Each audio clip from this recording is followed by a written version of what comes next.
When I walked to the beach with my family, I found an unusual animal in the water, so I caught it with a net. I called it Turoctochin because I am the first person who found the animal.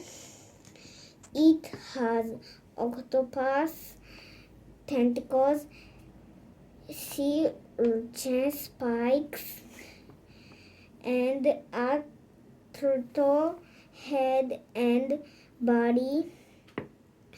It is green, blue, and black.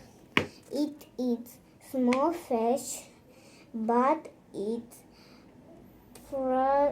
predators are big fish. I think it is a cool creature.